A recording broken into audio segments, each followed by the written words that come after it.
A few hours ago, war correspondents declared that Russian troops had completely broken through the Ukrainian army's defenses in Chasiv Yar. According to them, the Russian army has completely taken over the northern part of the city. This means that Russian troops have managed to take control of micro-districts such as Severny, Novoseverny, and Desiatoy. The chief of the operational staff of the intelligence center under the designation Melody, a major of the Russian army with the call sign Shuksha, also confirmed this information. According to him, Russian soldiers, with the support of sniper groups, have already begun to clean up the liberated territories. This Russian officer also added that the current fighting in Chasiv Yar shows the Ukrainian army's defense in this city has completely collapsed.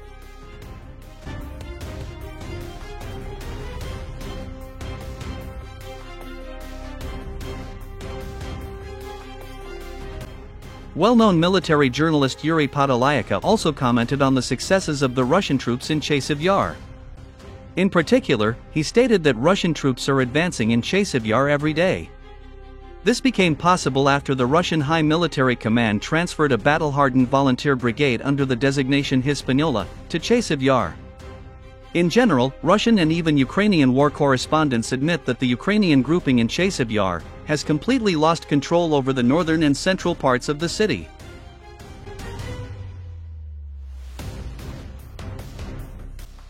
Some pockets of Ukrainian resistance are still observed in the southern part of Chasiv Yar. However, they are gradually being suppressed by the advancing Russian troops. Against this backdrop, the chief of the operational staff of the intelligence center admitted that the Ministry of Defense of the Russian Federation may announce the liberation of Chasiv Yar in the coming days.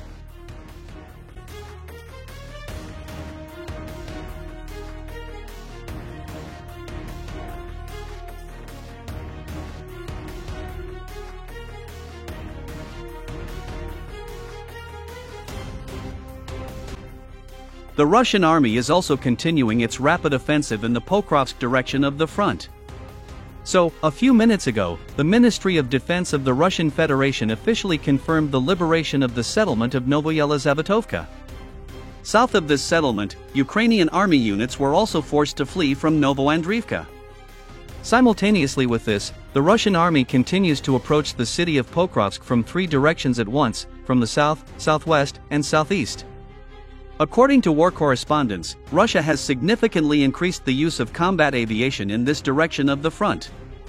And this became one of the decisive factors in the Russian army's advance in Pokrovsk direction of the front. In many ways, this became possible after the latest Russian fifth-generation Su-57M fighter jets completely neutralized enemy air defense systems in this direction of the front. This fact allowed Russian combat aviation to strike at enemy positions even in the depths of the Ukrainian defense.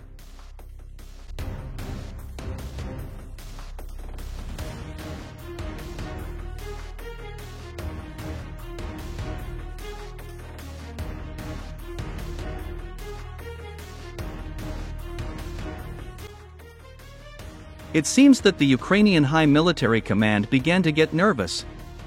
To somehow stop the advancing Russian troops in Pokrovsk direction, the Ukrainian command began to use even the untouchable reserve of fighter jets. As it turned out, on February 1st, 7 Ukrainian Air Force fighter jets took to the sky simultaneously. They were mostly MiG-29s, Su-27s, and even 2 American F-16 fighter jets. All of them were armed with American JDAM-guided aerial bombs and AIM-120 air-to-air cruise missiles.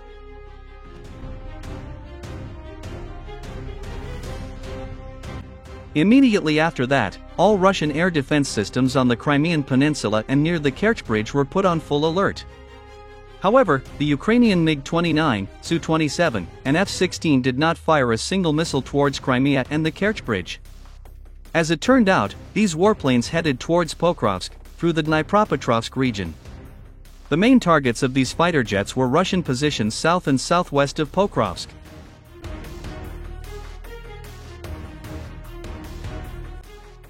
It is noteworthy that as soon as these warplanes began dropping guided aerial bombs on Russian positions, while in the airspace of the Dnipropetrovsk region, 3 fighter jets, MiG-29, Su-27, and F-16, disappeared from the radar simultaneously.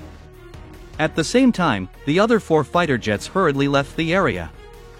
Later, Russian sources, as well as a number of officers from the Russian military department, stated that these enemy fighter jets were attacked by a fifth-generation Su-57M fighter, with the help of the latest ultra-long-range UR-37M missile, capable of hitting targets at a speed of 7,000 km per hour, and a distance of more than 300 kilometers.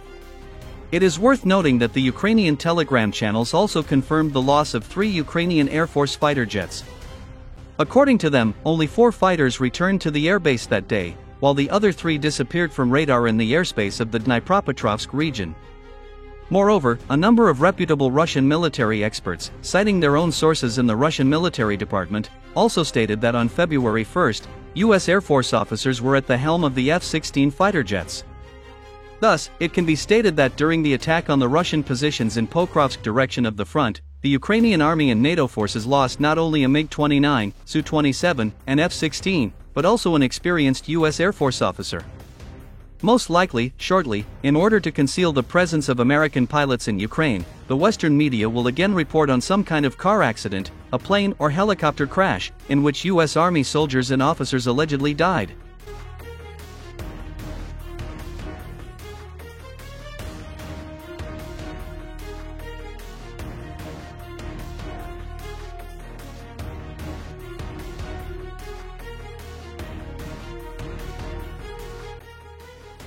By the way, insiders in Kiev said that the head of the Kiev regime, Volodymyr Zelensky, took the loss of another F-16 fighter jet in the gradual retreat of the Ukrainian army in Chasiv Yar and Pokrovsk directions of the front very painfully.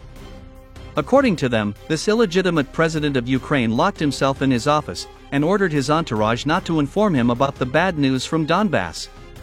Insiders in Kiev claim that Volodymyr Zelensky became depressed again and started taking forbidden medical preparations to calm himself.